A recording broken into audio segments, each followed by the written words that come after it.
Om. Om.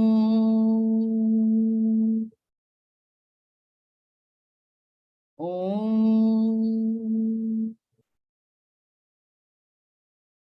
Om Sahana Vavatu Sahanau Bhunaktu Sahavirnavahai Tejasvinavadhitamastu ma vidvishavahai.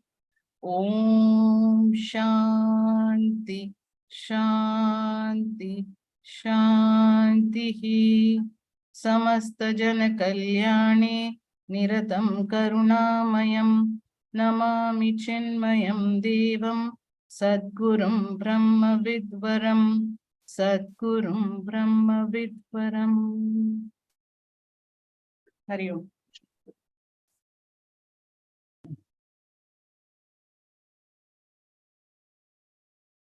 Hari Om.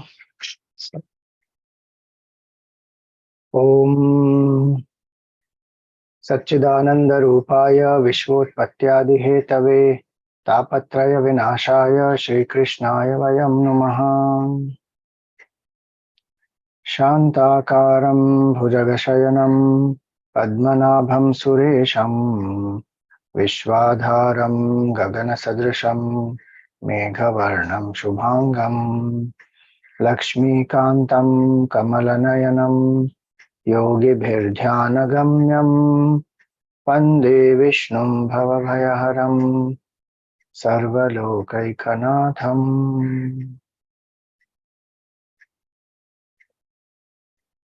Hari Om.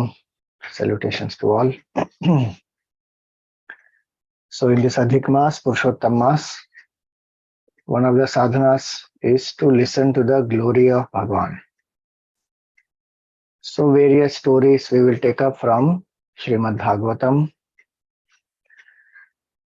Today we are taking up from the 6th canto.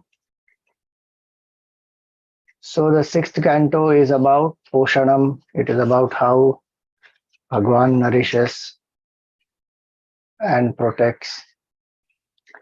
So here, one of the things Parikshit Raja is asking Shukdev ji in the 6th shloka of the first discourse here, Adhuneha Mahabhaga Yathaiva Narakan Naraha Nano Graya Tananeya Atan Me Vyakhyatum.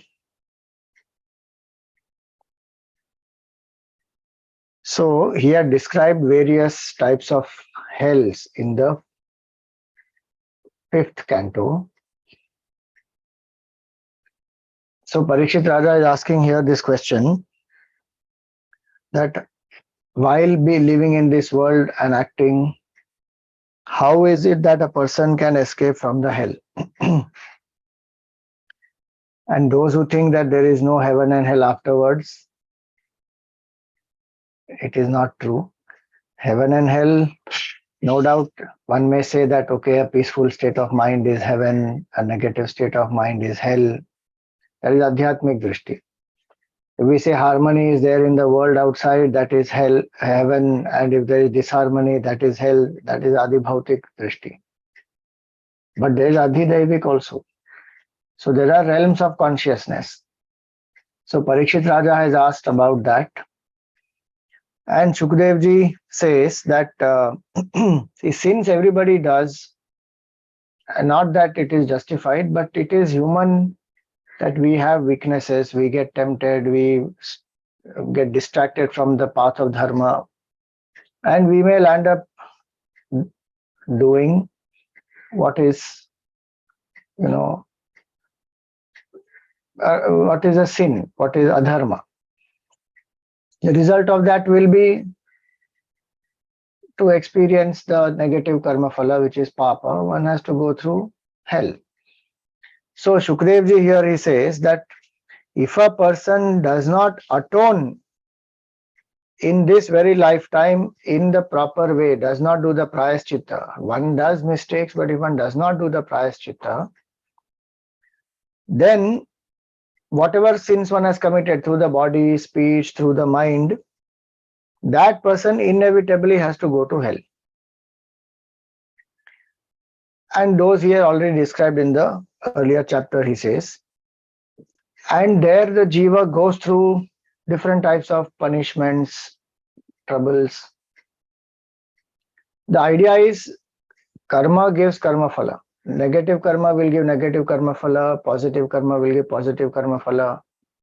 The intention matters, that with what intent the karma has been done, and also the doership, that if I am the karta, then I am the bhokta. So he says that sins people do, no doubt, but prayaschitta also is given. If nishiddha karma is done, then prayaschitta karma also should be done. Now he says here that if somebody has done that, not done that prayaschitta karma, definitely one will go to hell. Therefore, what should be done? When the body is still strong enough, one should do prayaschitta while living here and now itself. And depending on what is the gravity of the negative karma, the sin that one has done, accordingly one should do the prayaschitta. And he gives an analogy. He says that just as a physician who knows the cause of maladies would adopt prompt remedies. According to the disease, the proper medicine is given. And, suddenly a high dose of antibiotics is not given for something which is very simple to be cured. So accordingly, considering the gravity of the situation, a person has to do the prayaschitta. Now, Parikshit Raja asks a further question. He says that even though one knows that what one is going to do is a sin, it is going to hurt oneself, it is going to hurt others. But sometimes what happens, our mind is weak.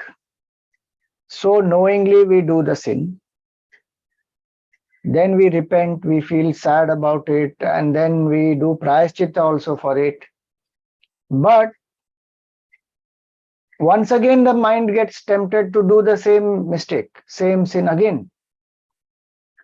So he says he repeats it even after atoning for it. Why? Because one has lost control over one's mind, oneself.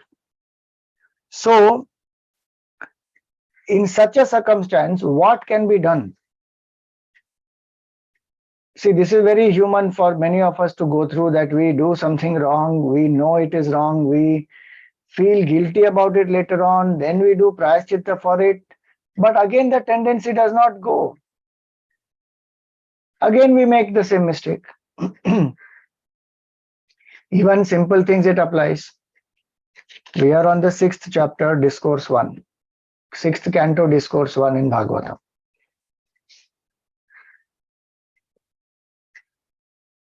So even for simple things like telling lies, or even when, let us say keeping up till late in the night, not waking up in the morning early.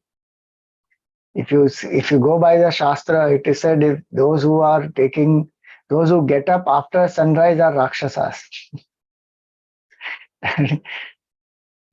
Taking bath after sunrise is called Rakshas bath, Snan. The idea is Bhagwan is appearing in front of us as Surya Narayan Bhagwan. We have to be there to, offer worship to Bhagwan. Anyway, our scientific knowledge also today says that the metabolism goes by the clock of the sun. So sleep early, wake up early, that is good and all that. We may know all this also. We know the harmful effects of it also, but still we are not able to do. I am giving simple example. There are heinous crimes and sins also where the person is under the grip of that and not able to come out. So he says here that how can there be any atonement under such circumstances? Because the sinful tendency is still there, that is making this person do the wrong thing. So he keeps getting absolved from the sin and again keeps doing, again keeps getting absolved, again keeps doing. So he says that the example he gives, it is like the bath of an elephant. Bath of an elephant means what? See, elephant goes into the water, takes bath, sprinkles water and everything, and goes again, takes a dip in the lake and all that. Then the elephant comes out and again takes the mud and puts on itself. So what is the use of that bath? So he says, if a human being is doing like this, then what to do? So now Shukdev ji, he gives two very beautiful points. What are the points? So first one, he says that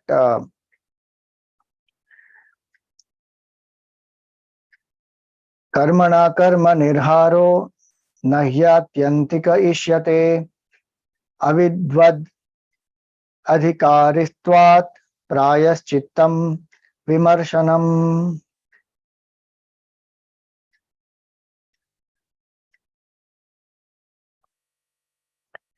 So prayaschitta can be done by a person, but as long as there is ignorance, the person does not know who one is, the possibilities of the person committing the same sin again, doing the same adharma again is very high. And so he says that the true atonement is only getting Brahma Vidya, to get the knowledge of the self. But what happens? Those people, so to attain the knowledge of the self is not very easy. And one should be purified in the mind to attain the knowledge of the self. Because the mind is not pure, one is committing the sin. So how will one get the knowledge of the self? So it's a vicious circle. To be completely free from sin, I must have self-knowledge. But to get that self-knowledge, I must be pure enough. So here he says that somebody who practices discipline, who has attained the self-knowledge, who has concentration of the mind, who lives in brahmacharya, who has subjugated the mind, controlled the senses, does charity, is truthful, has purity of the mind, follows ahimsa. All this one is doing. For such a person, what will happen? These people are able to get rid of even the greatest sin committed through the body, mind and speech. How? Just like the fire will destroy a huge thicket of bamboos.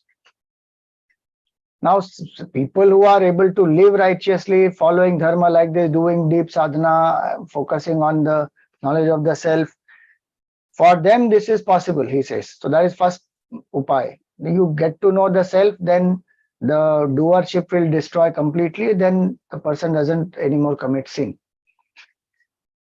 Then the second he says here is, there are those few souls who are devoted to Bhagwan Vasudeva. So one is Jnana, which will help, and whatever preparation is required for it.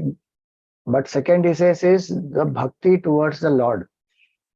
And so he says that there are people who are devoted to Bhagwan Vasudeva, destroy their sins completely, along with the root cause, which is ignorance, through mere devotion. Just like the sun destroys the mist in its entirety. Now, he says here this power of Bhagwan's name. Now, he will come to that.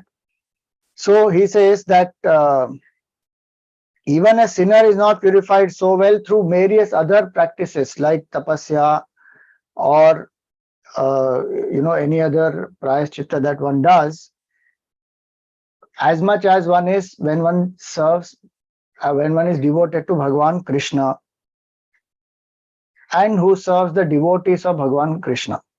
Krishna, Vasudeva, all of them same. So this path of devotion is the best, he says, in this world, because it has no fear from any quarter. And those who walk this path, who are devoted to Bhagwan, they are able to purify themselves by merely taking the name. And so he gives another example here. those people who are away from Bhagwan and do all this, what was said above, if they have not surrendered to Bhagwan, they may do tapasya, they may do charity, they may do, live in ahimsa, live in brahmacharya, speak the truth. One may do all that, but if one has been away from Bhagwan, has not surrendered to the Lord, does not have bhakti in the heart, then he says that it is like so many rivers also cannot purify a jar of wine. But they who have just once, see the power of Bhagwan's name now. He says just even once in their life, they have fixed their mind on the lotus feet of Sri Krishna, will never behold even in a dream Yama and his servants who carry a noose, since they have done the atonement. Why? Just once they take the name of Bhagwan also is enough. So now he said all this. Parikshit Raja is looking at him saying, okay, this is the knowledge you have given to me. Please give me one case study. Management people today, they have case studies. What is the case study? So Shukadevji gives case study. So what does he say? There was this Brahmana in the city called Kanya-Kubja. Is today's Kannauj. In this Kanya-Kubja, there was this Brahmana who was living, and his name was Ajamila. So this Ajamila, actually, if you see the backstory of Ajamila is very strong, very, very good. Yamadutas themselves, they explain the backstory of Ajamil. So this Ajamil, who was he? He was a very learned Brahman. And he had the knowledge of the Vedas. He had good conduct. He was very virtuous. Ayam hishruta sampannaha shila vritta gunalayaha dhrita vrato mridurdantaha satyavan mantravichuchihi. This is 56th shloka.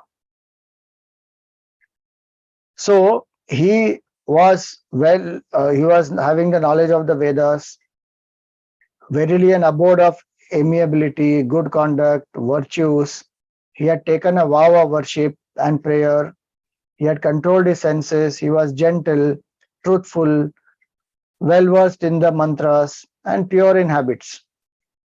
He also did yajnas. He also did the Panchama yajnas, offered oblations, meaning he was a Brahmana who was doing all his duties very well. And he served his gurus. He also used to take care of any atithis who used to come. He would take care of the elders. He was a friend of all living beings, free from ego, pious, and very pure by heart. Such a Brahman also, once what happened when he went into the woods, as per his father's command, he had gone into the forests and he was coming back taking some fruits and flowers and some wood for the yajna. What does he see there? He sees that there is a Shudra who is having carnal pleasure with a prostitute there. So he looks there in that direction and he finds that they both are drunk and they both are reveling in a sense pleasure, and this woman is completely, both of this man, this woman, they both are completely, without clothes and all that. And now he saw that. He kept moving, came back to his house. But what was the impact of that thing on his mind? So he saw this,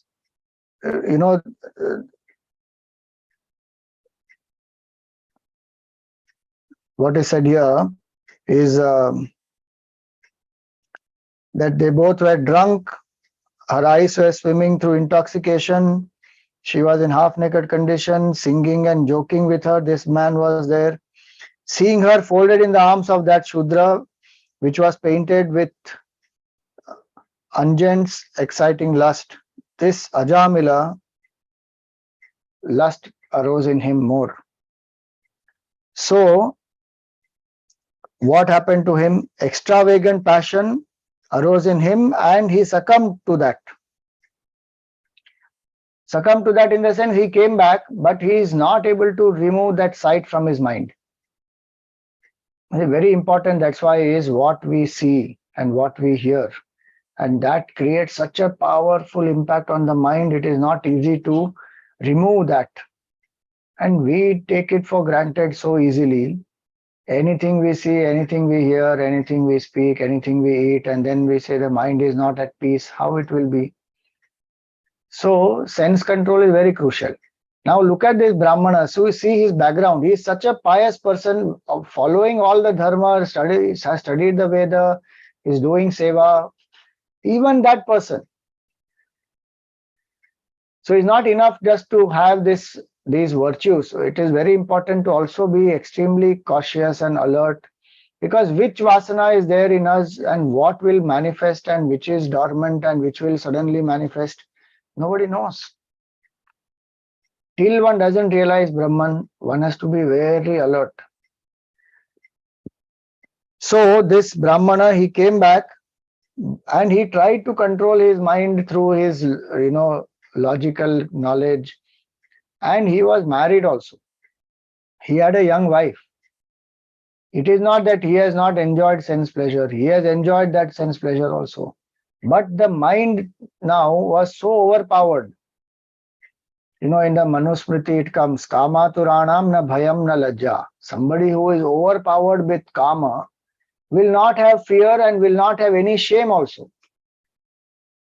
That is the way the kama can overwhelm a person. So this Ajamil, he got overwhelmed with this kama vritti. And what happened?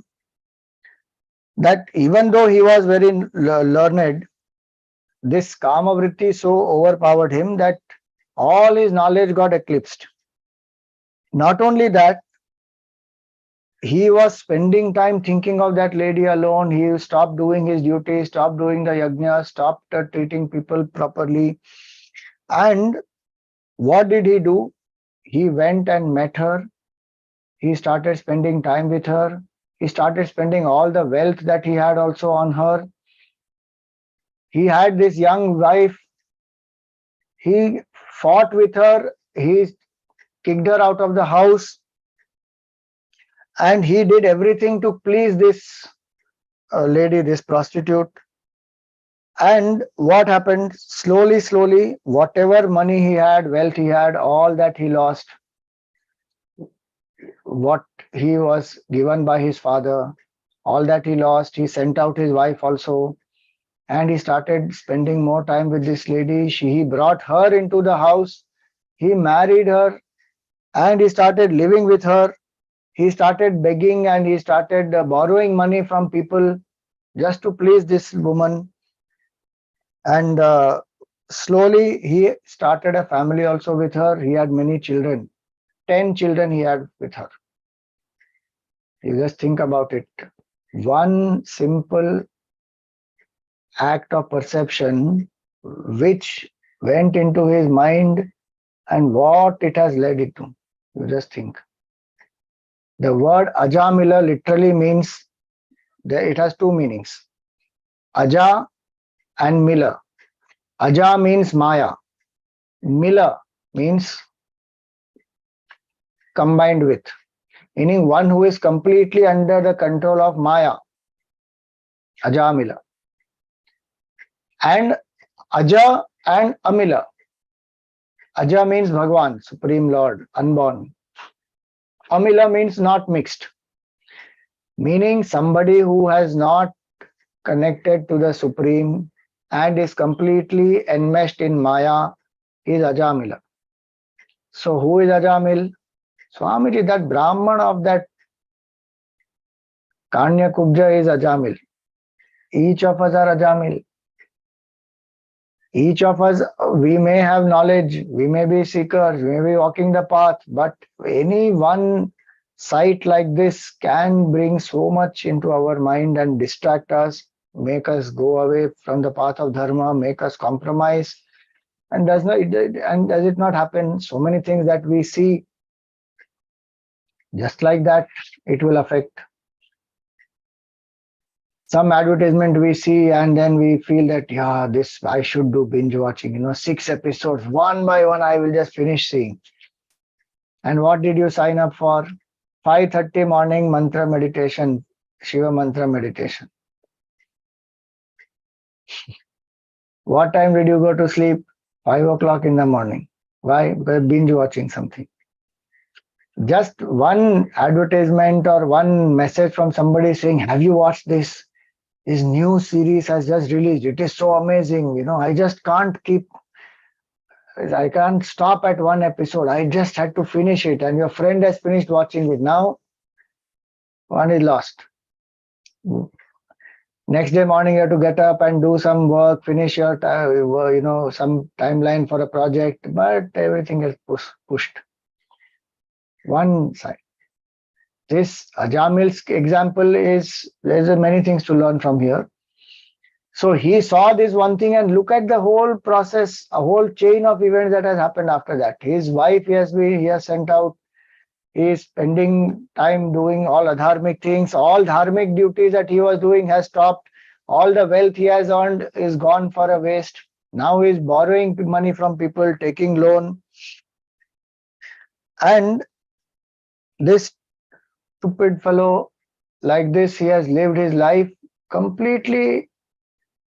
You see, sometimes the power of impulse and power of emotion can come, which makes a person do something. But now he has spent so many years with this woman.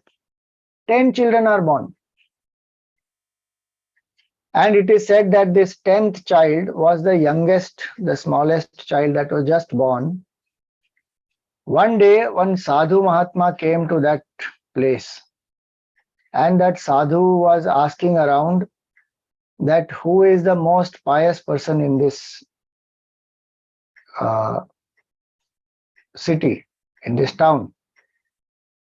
So somebody by mischief told him that house of Ajamila, he is the most pious person, go there. Now the sadhu went there. The moment he went inside that house, he realized, what is this? Somebody has misguided me here. But he saw the woman there. He saw this small child there. And he asked the woman that, what is the name of this child? So the sadhu said, so she said that, he has been born and just few days have passed and nobody has come and, his father, he is not here. So nobody has done the namkaran of this boy. Can you please help me? So the Mahatma Ji said, all right. He understood the situation there. He was a great sadhu. He understood that this person has got tempted, distracted. And he said the only way, one of the ways is to bring him back is chant the name of Bhagwan. So he said, let the name of this boy be Narayana. And so saying, he left. Now you just see one incident that this Ajamil went through distracted him completely. And there's one instance where the sadhu came, some punya of Ajamil that the sadhu came to his house and gave the name Narayan to the 10th child. Now Ajamil returned. When he returned, he saw this small boy. He was so fascinated. Hey, this small boy, and he got more and more attached to this small boy. He has now become 88 years old. 10 children he has, and the smallest child is Narayan. He is 88 years old now, this Brahmana. And he got so fascinated and attached to this child. But he did not realize that his time for death is near. And so what happened? This Ajamil he was, playing with his son. It is said here that when now we come to shloka number 24, 25. Tasya pravayasa putra dashatesham tu yo vamaha balo narayano namna pitroscha daito bhrisham. So it is said here that he got so attached to this tiny infant. This old fellow felt extremely delighted watching the sports of this tiny infant, and he had 10 sons. Who was the youngest of them was Narayana, who was just a small child, and he was greatly loved by the parents. Whenever he will eat food, he will feed the child. Whenever he drinks anything, he will give it to the child also. The silly old man did not perceive the hour of death that has come to him. So attached he was to the child. Putra moha, or what we call that, the maya of the child. Putra not meaning son only, it means the child. One loves the child so much. And just imagine, it is the 10th child. It's not the first child. 10th child it is. By now he should have got seasoned, knowing that, okay, how the children are, how they grow up and all that. And he has seen 9 times the children growing. Not that 10th child one should not love or anything like that, but he got so attached to the 10th child that he did not realize the time of his death has come. Now, when the time of death arrived, what happened to him? He suddenly saw 3 terrible figures who have appeared. And they have wry faces, their hair is standing on the end, they have a nose in the hand, and they have come to take Ajamil. So this Ajamil, he was very disturbed because he understood that, oh God, my time of departing has come and I am so attached to my son, I don't want to go, I don't want to die. In that agony and in that anxiety, he called out, Narayana. So this Ajamil, when he called out the name of the son, what happened? Suddenly, 4 divine beings came there. Hearing the name of their Lord Narayana, 4 divine beings come there. They look exactly like Bhagwan Vishnu. So they also have this Shankha, Chakra, Gada, Padma and all that, and they are the Parshads of Bhagwan Vishnu. So they suddenly come there, and Lord Yama's dutas, they ask, who are you? Why are you interfering with the authority of Lord Yama? We are here to take this jiva. His time has come and he has done such terrible karmas. He has to go to hell. We have come here to do our duty, to do our dharma. Now, why are you interfering with our duty? So, all these dutas, Yamadutas and Vishnu Bhagwan's dutas, they are having this argument, and they wonder also, who are you? Because they don't know. It's apparently these Yamadutas, they don't know that these are dutas of Vishnu Bhagwan. So they see that, you have also 4, you have 4 hands, you have Shankha, Chakra, Gada, Padma, and you have bow, arrow, the quiver, all that. And you are very luminous, and where you go, the light is spreading everywhere and darkness goes away. We are Yamadutas. Who are you? So the Vishnu Dutas, they say, they heartily laugh and they address the Yamadutas. What do they say? Yuyam Vaidharma Rajasya Yadi Nirdeshakarinaha Bruta Dharmasya Nastatvam Yaccha Dharmasya Lakshanam.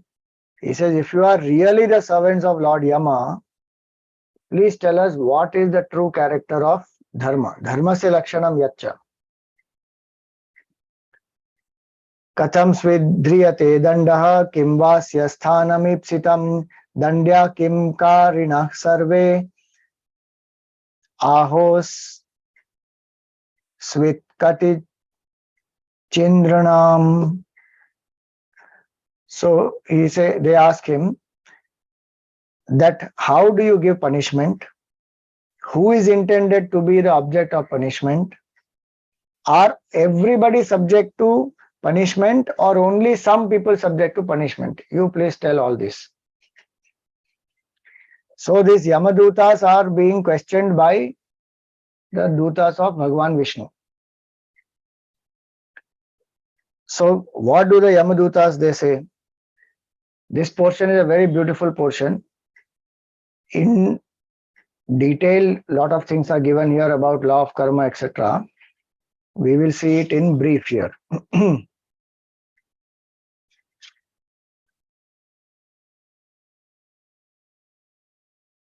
So what they say is, see in this shloka number 40. So first of all, what is dharma? So in shloka 40 it says, Veda pranihito dharmo yadharmastad viparyayaha vedo narayana sakshat swayam bhuriti shushruma. What is dharma? What is prescribed by the Veda is dharma. And when somebody goes against the Veda, that is adharma. Vedo akhila dharma moolam, it is said. The entire foundation of dharma is Veda. And this Veda has come from where? Vedo Narayana. Veda is Bhagwan Narayana himself. Sakshat. Vedo Narayana Sakshat. And Swayambhu. They have come into being by grace of Bhagwan. So Veda is dharma. First of all, they say that what is given in the Vedas is dharma, and the Vedas state that the jiva gets physical body, the mind, intellect, with the senses and all that. The jiva gets a physical body, and the jiva goes through, because the karta bhav is also there as a human being. We are talking about a human being now. So the jiva has a sense of individuality, and in the human birth one has a choice. So one is having the capability of choosing, of purushartha, and one can choose what one wants to, and then with the buddhi one is able to do the actions, and as per one's choice one will get the karma phala. So this jiva does karmas, and obviously every karma will not give results immediately. Some karmas will give now, some karmas will give later. So he says here that different karmas that jivas have done, they will determine the different bodies of the jiva in future. Now the jiva has to reap the karmas that the jiva has done. The jiva cannot escape from that. Ayam hi shruta sampannaha. This person, Ajamila, he was a very devoted person, devoted to the study of the Vedas and following the dharma of the Vedas. Now, because of that wrong incident that he saw, he has become a sinner. And he has done all kinds of sins which are most terrible. And being a Brahmana, when he has done the sin, the punishment is also very, very high. That's what was said earlier, that depending on the malady, the dosage is given. Same way here. Now the Brahmana committing such terrific things, where all the knowledge one has, the karma phala for that Brahmana is going to be terrible. He said, we have come to deliver that only. So it is very simple. He did not practice the dharma given in the Vedas. He did not do the atonement for all the wrong things also that he has done. It is natural that people may fall and they make mistakes, they will do sins, but atonement also he has not done. Remember this whole background. The context was that those who do atonement here and now, they get freed from that, but those who don't do atonement, they definitely have to go to hell. All that was said earlier. So he said this person has not even done the atonement. And one very powerful thing he says here, this discourse that the Yamadutas they give, in that they say that the sun, the fire, the sky, the air, the indriyas, the moon, the morning, the evening twilights, the day and night, four quarters, water, earth, time, and Dharmaraj. These all factors are the witness of the jiva's good and bad karmas. You see this Bhagavatam, what it is saying, people ask now, who decides what is right and wrong? Tell us who decides what is right and wrong. We will decide as per our internal compass. That is only one criteria. And that also if it is guided properly as per the knowledge of the Vedas. Who is the witness of all this jivas, good karmas and bad karmas? So many factors which were given. For us, we think that all these are, inert things. How can the sun, the fire, the sky, the air, the moon, all this, how can they decide anything? But please remember, there are devatas of all these. And these devatas are there. And they have their presiding deity's job. So they will do their work. And one of their duties is this, to be a witness of all these. So 42, the shloka is 42.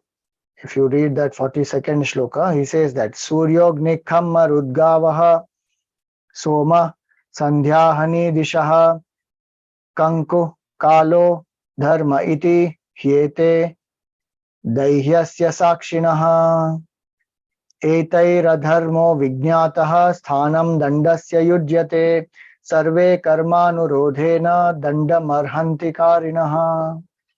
So clearly it is said here, by the evidence of all these, unrighteousness will be decided, righteousness will be decided.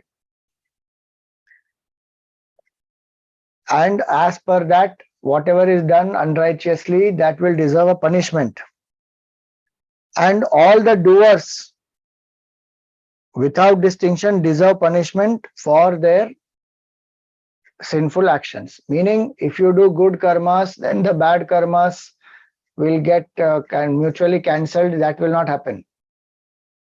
Every karma will give a result. So if any negative karma is done, these are all sakshis for it. They will tell you the witness, they will be bearing witness, and one will get the negative karma, and one has to go through that punishment for that. Why is it that human being does good and evil? Because one is associated with Prakriti, because of the combination of the Sattva, Rajas and Tamas, and one fluctuates in this combination of Sattva, Rajas and Tamas. One goes through ups and downs. So Bhagwan says, the Yamadutas, they say here that the jivas, they will go through ups and downs, and they will go through the karmas because of the three types of gunas, the karmas that they do. The karma phalas also they will get is of three types. So what are those three types? So happiness, misery, and a mixture of both. For good karmas, they will get happiness. For negative karmas, they will get sorrow. And if some karmas have both shades, then they'll get mixture of happiness and sorrow both. Now, he says, the dutas say that our master, Yamaraj, he is another Brahma, as it were. He clearly perceives at his own capital, Samyamani, that is the name of the capital of Yamaraj, by his very mind, the earlier lives also of the departed soul, and reflects with his mind on the future also, and then dispenses justice. He does not just decide impulsively anything. He takes into account the entire life of the jiva. Future also means what? Which prarabdha karma is about to give result for the jiva to take a new body. From sanchit karma, what karmas is the jiva has done, that is the past sanchit karma, full. Then the jiva has done karmas now, drop the body. Now what will be the karmas which are ready to give result, for which the jiva has to get another body? Keeping the past in the mind, also the future in the mind, appropriately this present life, what this jiva has done, keeping all this in mind, our Lord dispenses justice.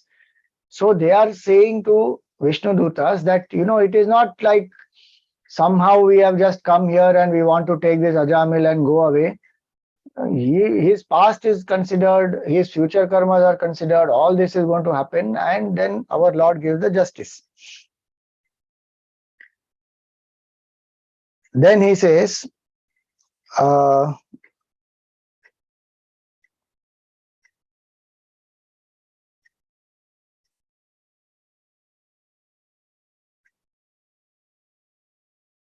this jiva identifies, so he gives one example here. Even as a man in sleep, meaning in the dream, treats as his self the body revealed in the dream alone, and not the one existing before the dream state, not that which will follow the dream state, so the ignorant jiva also identifies with this one body. Meaning the waker who is lying on the bed before the dream and after the dream, one has forgotten that. Then one thinks, I am one dream character. Like that, this jiva has forgotten its true nature, has identified with one BMI, and now this identified with one BMI, the jiva is doing karmas and does not know the past life, does not know future life, because got identified with one body. And then keeps doing this karmas and has to keep going in the cycle of birth and death. So the jiva, as long as one is identified like this, that jiva will be subjected to karma, and we are only giving the karma phala.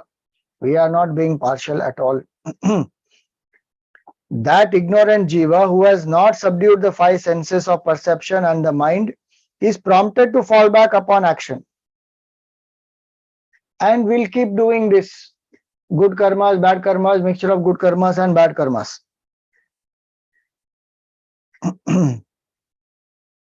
Now, this soul has degenerated like this. From the state of infinite consciousness, it has come down to this level of one helpless jiva bound in this cycle of birth and death, going, round and round in this cycle of birth and death. Why? Because identified with the Prakriti. So he says this degeneration of the soul has been due to its association with Prakriti, with matter. And the degeneration ceases before long through devotion to God. So they also say, Yamadutas also say that devotion to God will help this jiva to drop this identification with the Prakriti. So now this Ajamila who has done all this, he did so much of negative karmas, though he was a Brahmana, and he did not even do any atonement for this. So we have to definitely take his soul. You cannot stop us from that. So they say in this last shloka here, Tata enam dandapanehe sakasham krita kilbisham neshyamo akrita nirvesham yatra dandena shuddhyati. Now, it's very important one point they say here, that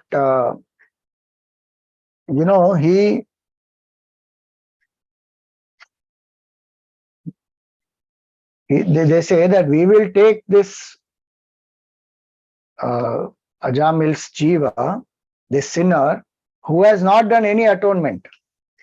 Why will we take him? We will take him to the presence of Yama, where through punishment he will be purified. So if the punishment is given, it is meant for purification. It is not to condemn that person as a sinner.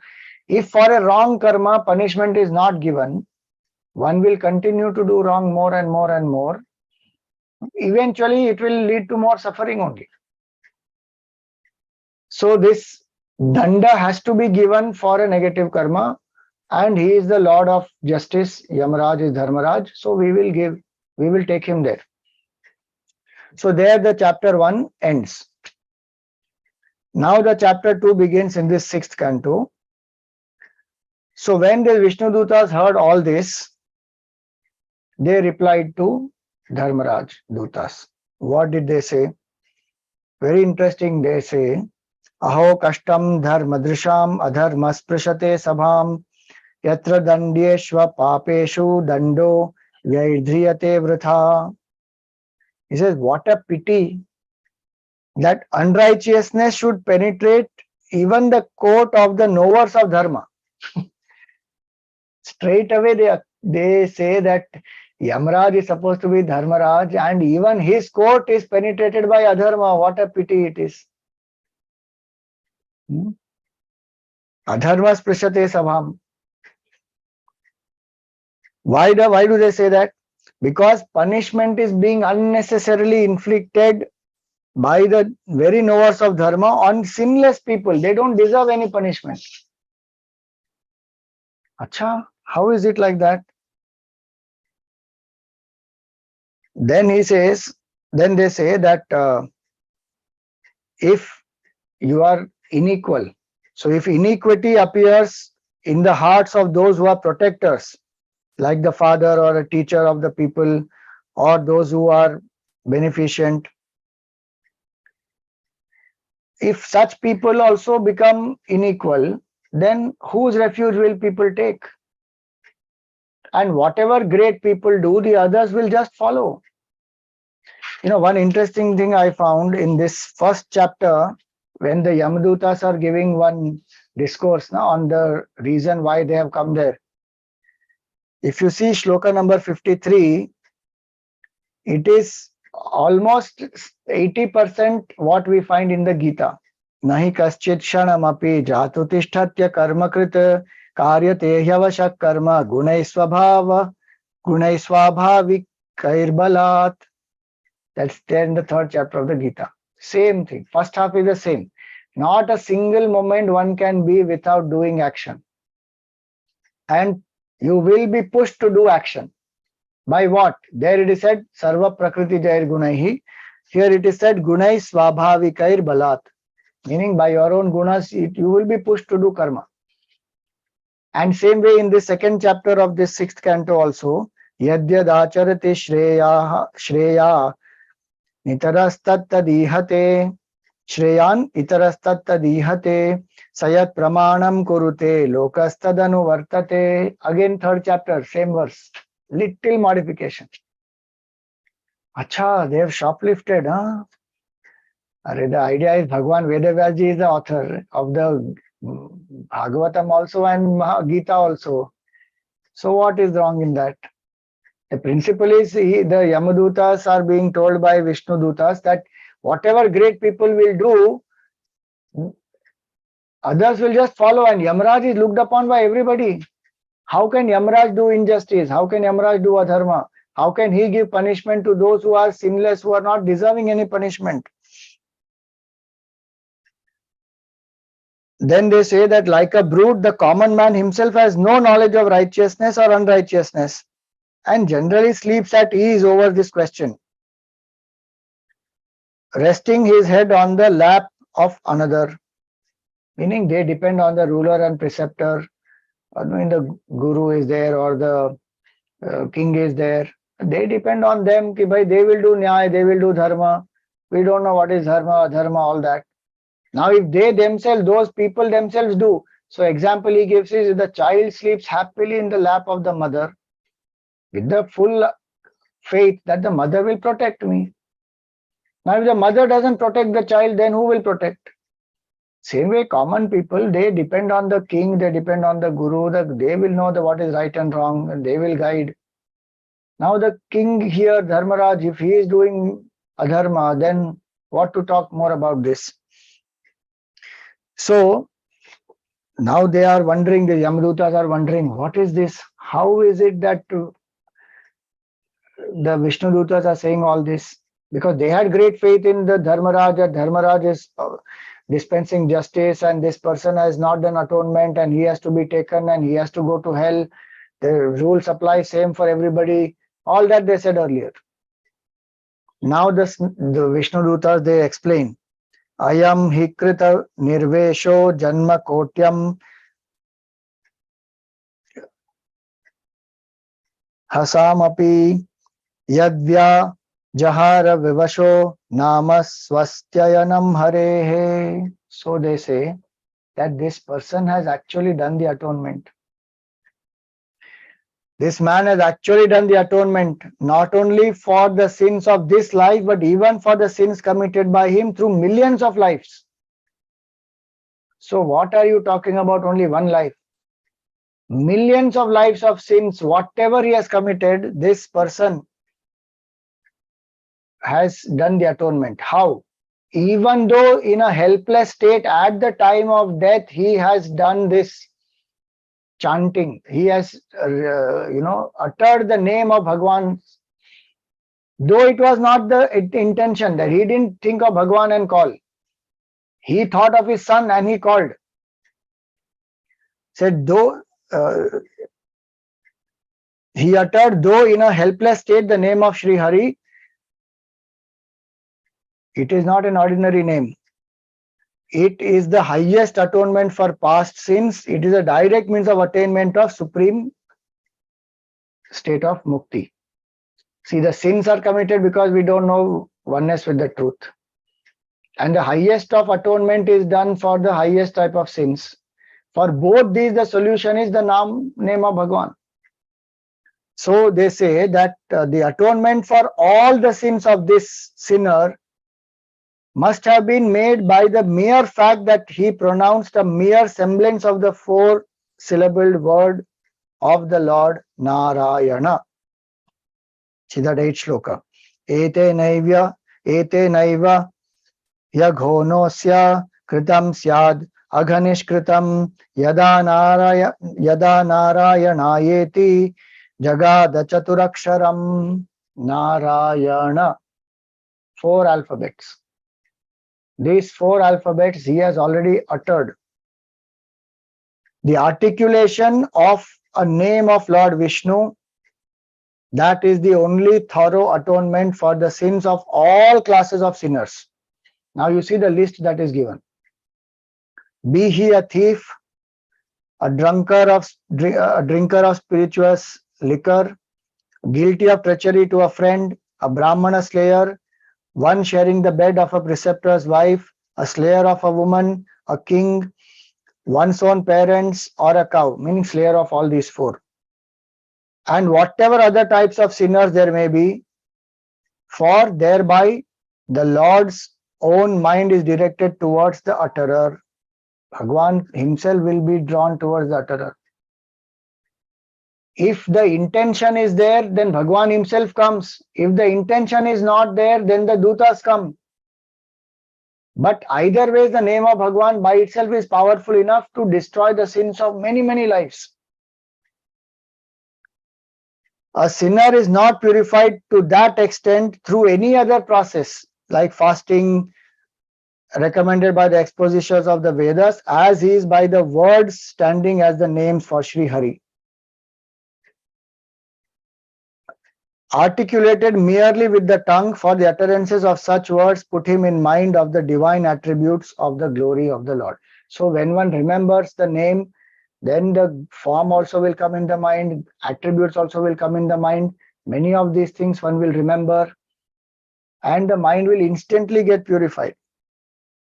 And it is said here that, and thus qualifies the man for final beatitude by drawing him towards the Lord, the bestower of liberation. Unlike the other forms of expiation, which exhaust themselves in wiping out the sins, they only exhaust themselves in wiping out the sins. They don't finish the sinner. So the sinner can again commit the sin, which was what was said earlier, that prayaschitta, if it is done, why is it that the person is again doing? Because the doership is still there, jiva bhav is still there, and the mind may still get tempted. Some vasana is remaining of the past. So the other sadhanas and prayashchittas may not be sufficient enough. This name of Bhagwan is enough to remove all. And finally they say that what is the success of the prayashchitta? That the mind does not go back to the same. That is the success of prayashchitta. The atonement is such that one doesn't repeat the sin. Here it is said that when somebody takes the name of Bhagwan at the time of death, they can't go back. There is no possibility of doing a sin again because the body will drop. So he says here this, the process of expiation is not complete if one's mind turns back to evil ways even after the said process of prayashchitta. Therefore, in the case of those seeking the eradication of their sinful karma, the uttering of the praises of Sri Hari is the only remedy, for that will purify the mind, and there is no possibility of his reverting to the path of sin when it is taken just before the time of death. Now, because of these reasons, it is said that the name of Bhagwan is very, very powerful, and so you should not take this Ajamil away. Little more glory of Bhagwan's name is given that you can go through. When they have said this, the Yamadutas, they accept, saying, now you have told us something which we didn't know. Sorry, we came here to take him. We are going. Now they left.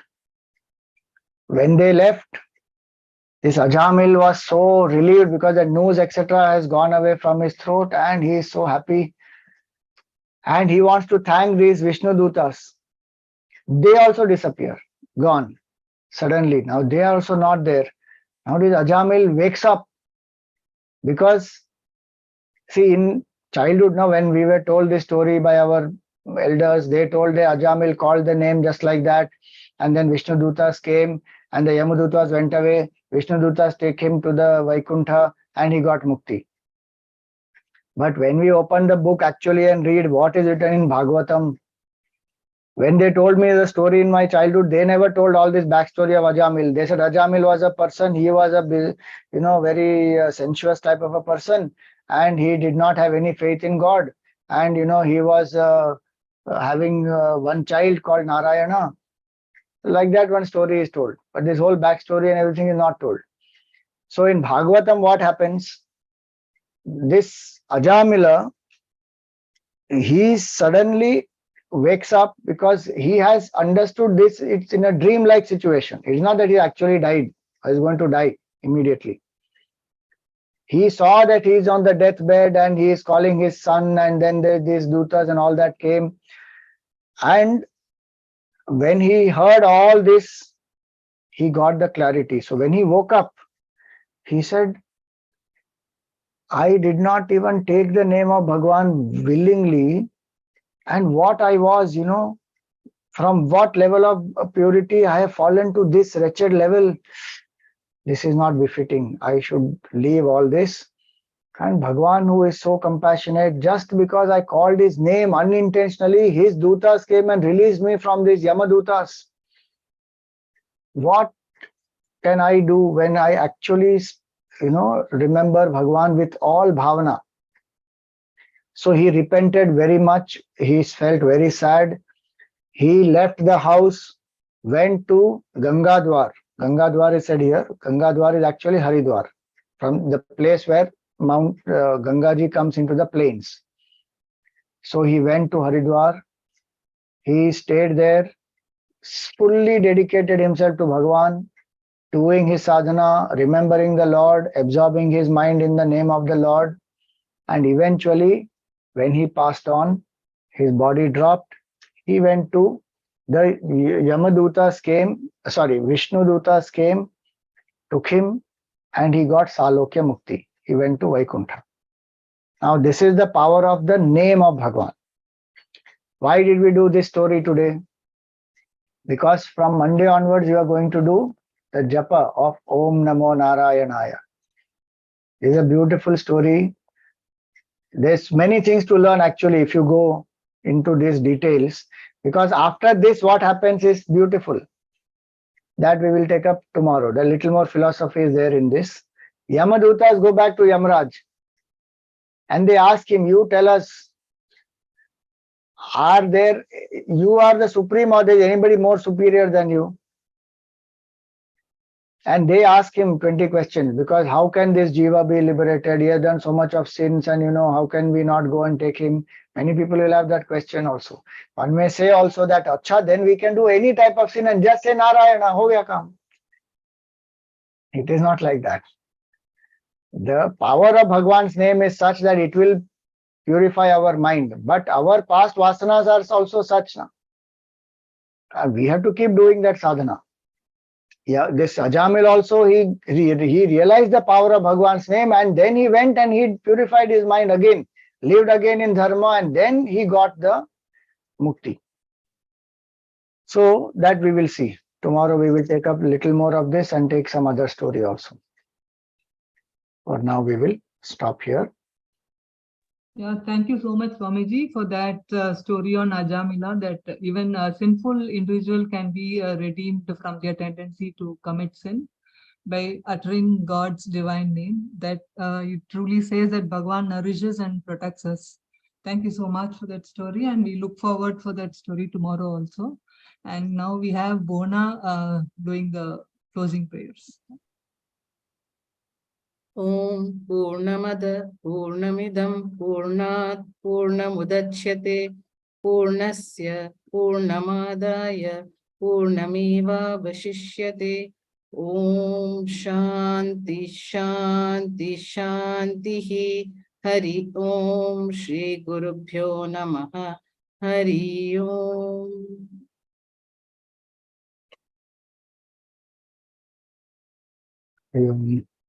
Thank you, Swamiji. Hari Om. Hari Om.